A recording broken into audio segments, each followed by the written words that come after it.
On an emotional night that began with a lone piper walking out playing the United anthem, "We'll Never Die," as Old Trafford paid its respects to Sir Bobby Charlton, United fans thought Harry Maguire's first goal since February 2022 had given them the win they craved.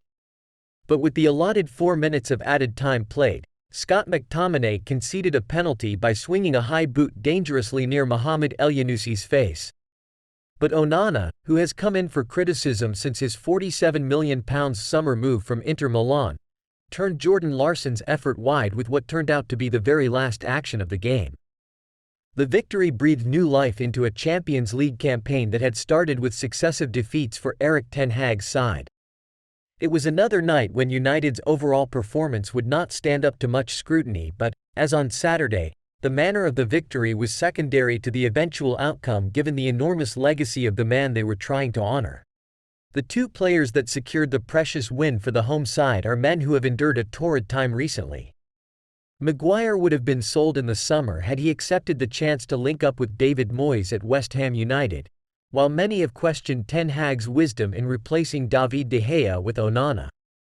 But when half-time substitute Christian Eriksen delivered a superb curling cross to the far post 18 minutes from time, Maguire met it perfectly, shrugging off the attentions of a defender to make sure he was in position to head home.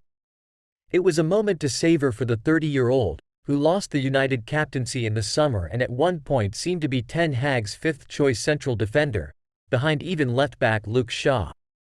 The hosts should have eased their path to the final whistle with a second goal, but after Alejandro Garnacho's initial effort was saved superbly by Camille Grabara, McTominay sent the rebound inches wide of the post.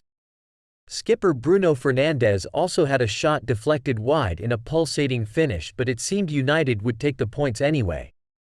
Instead, they had to rely on Onana to ensure victory was not stripped from their grasp.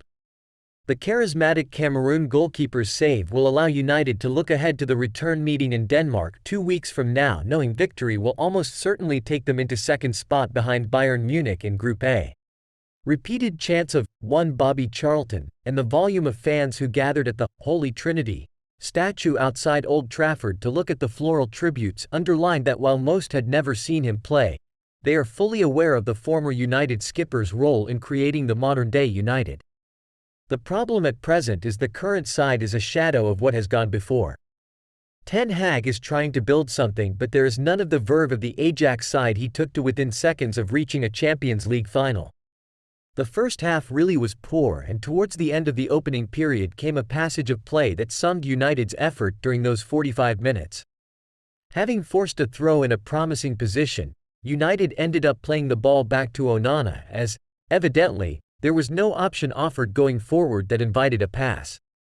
Onana took ages deciding what to do, and despite having Raphael Varane and Harry Maguire available for a short pass, he waved them away and attempted a long diagonal which sailed straight out of play. The lack of options, poor execution and general lack of dynamism was far removed from the vibrancy of the great side Charlton played in and brought understandable boos from the home supporters at halftime. Maguire's goal and Onana's save ensured a positive result, but this was by no means a convincing performance.